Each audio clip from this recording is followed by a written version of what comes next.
In the IELTS test, you hear some recordings and you have to answer questions on them. You have time to read the instructions and questions and check your work. All recordings are played only once. Now turn to Section 1. Section 1.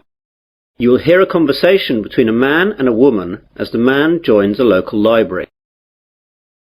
First, you have some time to look at questions 1 to 5.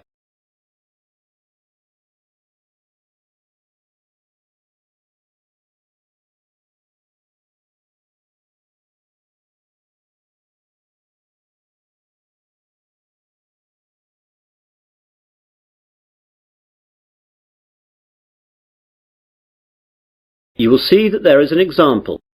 This time only, the conversation relating to this will be played first.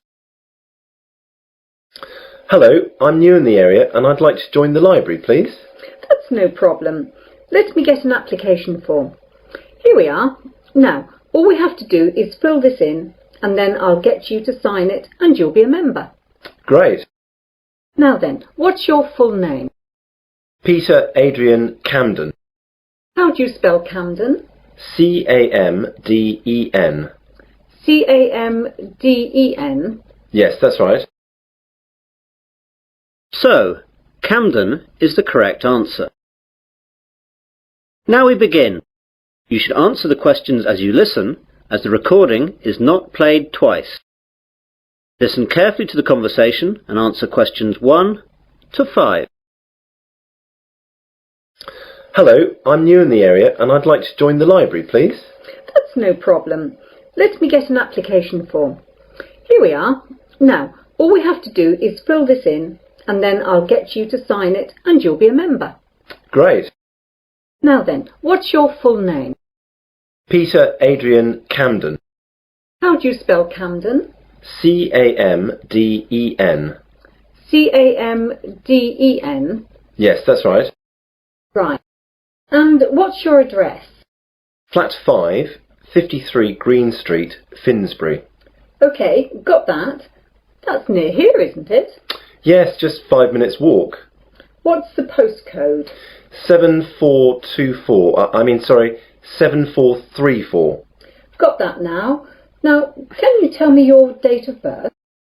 8th of July 1976. And what's your telephone number? Well, I don't have a home number, but I've got a mobile. That'll do fine. It's 06634 982 746. Did you get that? Some of it. Can you say it again? The code's 06634 and the number's then 982 746. Right. That's almost it. Now I need some kind of identification to prove where you live. Do you have a driving licence or a passport or anything like that? I'm afraid that everything I have has got my old address on it. Do you need it now? No, not now, but you won't be able to take anything out until we see that. Wait a minute. I've got a letter addressed to me here that arrived this morning. Will that do? Oh yes, that's a good idea. That will be fine. Let's look. OK, well that's finished. Before the conversation continues, you have some time to look at questions 6 to 10.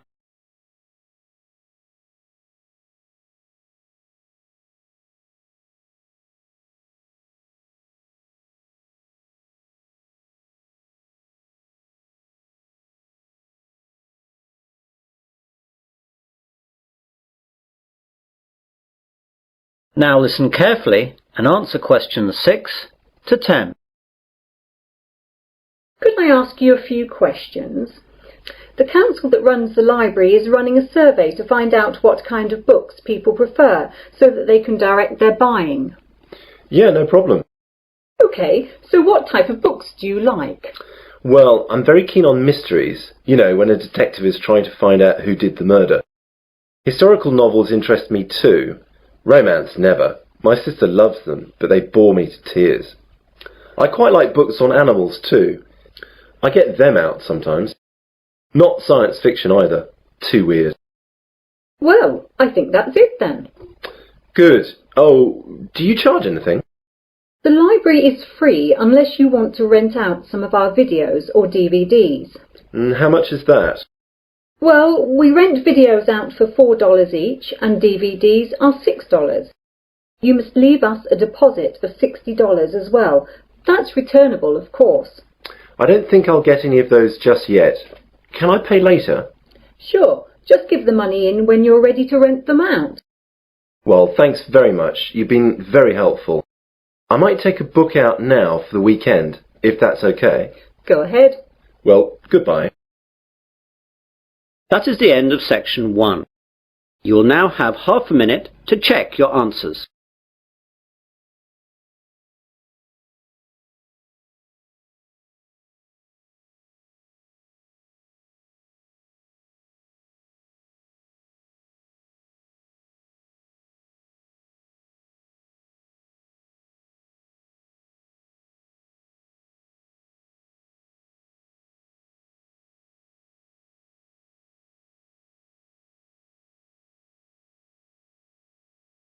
Now turn to section 2. Section 2. You will hear a radio presenter interviewing a doctor. First you have some time to look at questions 11 to 14.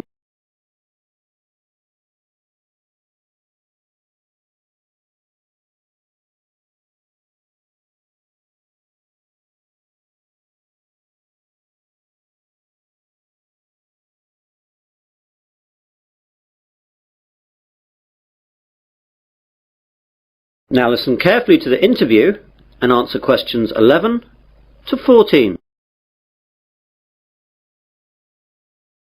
Hello everyone. I've just been joined in the studio by Dr. Matthew Johnson. Dr. Johnson works at the Westgate General Hospital and he's here today to tell us all about giving blood. Good morning, Matthew. Good morning. So Matthew, why is it important for us to give blood? Donating blood is not important. It's actually vital that people do this. Without donated blood, thousands of people would die every year, and it's something that could affect everyone. We all expect blood to be there for us, but barely a fraction of those who can give do. Yet, sooner or later, virtually all of us will face a time of great vulnerability in which we will need blood. And that time is all too often unexpected. The need for blood is great. On any given day, an average of 38,000 units of red blood cells are needed. Blood transfusions are often needed for victims of things such as accidents and burns, heart surgery, organ transplants, and patients receiving treatment for leukemia, cancer or other diseases. In 2002, nearly 29 million units of blood components were transfused. And with an ageing population and advances in medical treatments and procedures requiring blood transfusions, the demand for blood continues to increase. We really need that much? Yes, and we need it now. Blood supplies nationwide have reached critically low levels, with less than 1 day's supply of several blood types. Thousands of accident victims, cancer patients, premature babies, and countless others who need blood to stay alive are hoping you'll care enough to help them. All blood types are needed. You now have some time to look at questions 15 to 20.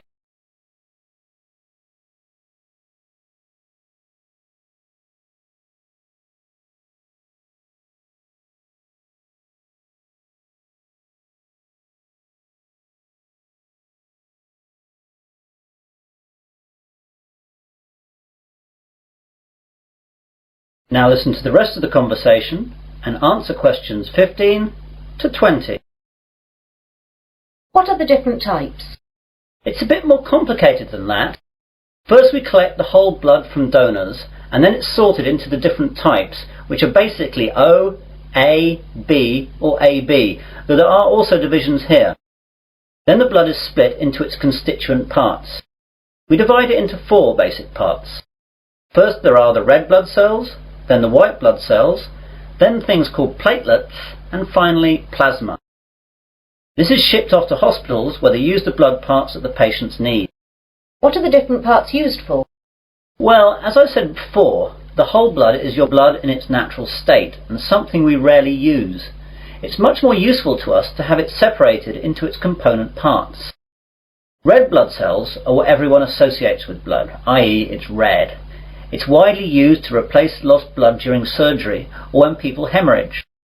Its main function is to carry oxygen to cells. White blood cells are the most important part of the body's immune system, and they're used for patients whose normal defense systems aren't working properly.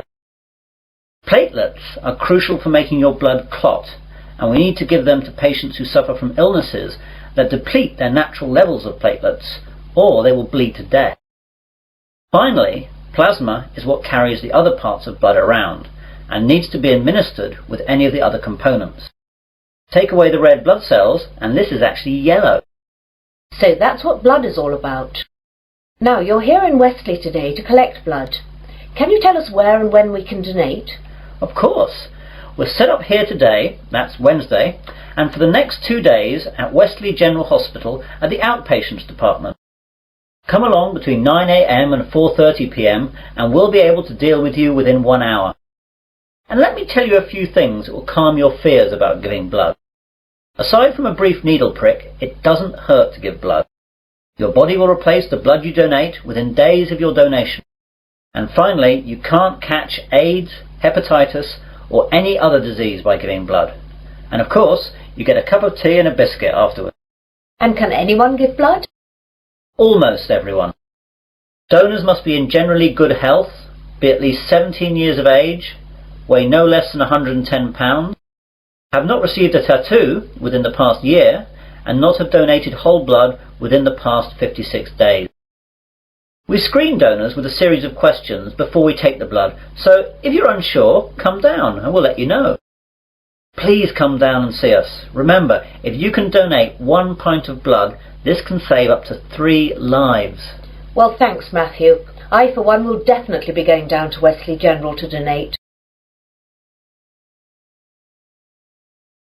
That is the end of section 2. You will now have half a minute to check your answers.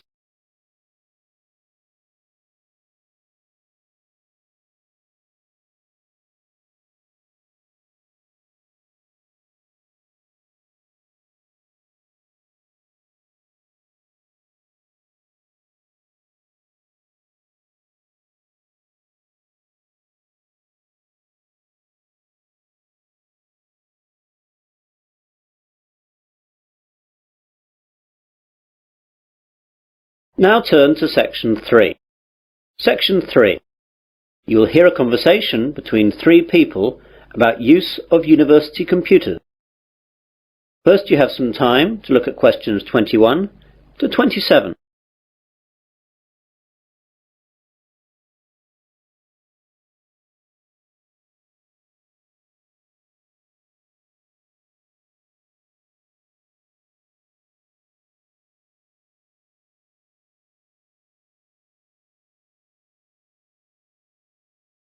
Now listen carefully and answer questions 21 to 27. Hello there, do you work in the computer room? Yes, I do. Can I help you? Well, I'm a first year and I know that I'll need to use the computer room for my work, as I don't have a computer of my own. So I thought I'd get down here and see what I have to do in order to get time on one of the university's computers. Okay, there are 4 computer labs open to undergraduates. The others can only be used by the staff and postgraduates. The names of the 4 labs you can use are Wimborne, Franklin, Salisbury and Court. Wimborne and Court are in this building, the Johnson building. Franklin is in the Computer Sciences building and Salisbury is in the library. So I can use them whenever I like? Well, you can use them, but not whenever you like. As you can imagine, they're in quite a lot of demand, so you have to reserve your time on a computer. In each of the labs, there is a reservation book, and you can reserve your time on a computer in that for 2 hours daily. If a computer is free, though, you can go on it straight away. It's quite straightforward, but be sure to always write your name in the reservation book in pen, or someone can rub it out and put their name in instead. Oh my God, does that really happen? I'm afraid so, and far more often than you would think. When people are stressed about their assignments, they'll do anything to get some time on the computers. Better not try it yourself, though, or you'll be banned from the computers for the rest of the academic year, and your password and username will be taken away. That reminds me, I've got to get a username and password. How do I go about that then? Well, what I'll do is to pass you over to my colleague Jane, as she's in charge of all that. Jane? Yes, Dave? I've got a new student here wanting to find out about usernames and passwords. Can you help him out with that? Yeah, sure. Hi there. Hi. Well, it's a straightforward process. First of all, tell me your name and I'll type it into the system. James Smith. Right, let me do that. You see, all students are automatically given a username and then they just choose a password themselves. OK, so your username is JamesSmith2. That's all small case. That means there must be more than one of you at the university at the moment. Well, what do you want your password to be? I think I'll choose biology, as that's the subject that I'm studying, though my girlfriend Mary will be upset that it's not her name I'm using. Well, that's all done. You can now use any of the 4 undergraduate computer labs. By the way, can I print out stuff at the labs? Yes, you can, but sometimes it's not quick. When you print, it goes into a queue and it'll be left in a tray in Franklin, as that's where all the main printers are. The good bit is that, although last year it cost 3p per page, now it doesn't cost you anything. You now have some time to look at questions 28 to 30.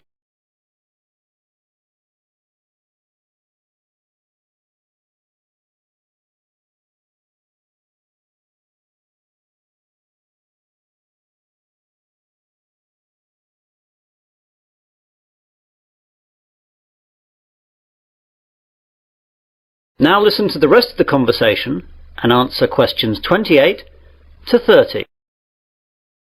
I don't really know much about computing. Is there any training available?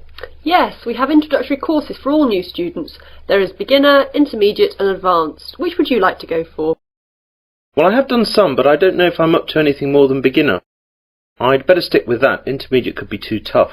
Well, your course is in Franklin then. We're in Court now. You know where that is? That's in this building too, isn't it?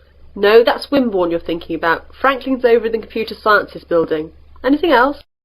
I don't know what time the course starts. Let's have a look then. Advanced starts at 4:30 in the afternoon on Mondays, but yours is the day after at 5 in the afternoon. Are there any other times, as I've got a part-time job then? Yes, you could try Thursday at 2 p.m. How's that? Even worse, as I've a tutorial then. Anything else? No, that's it. I'll have to rearrange work then. I can't miss the tutorial. That is the end of section 3. You will now have half a minute to check your answers.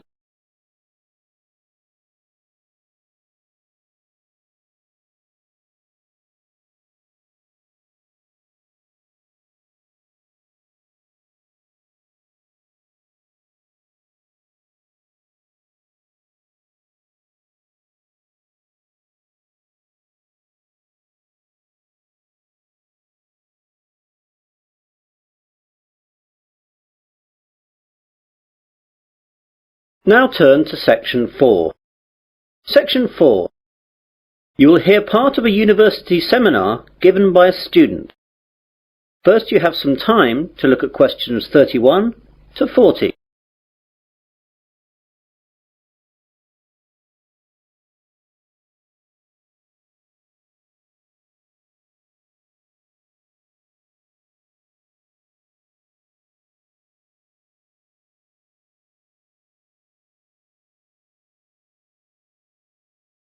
Now listen carefully and answer questions 31 to 40.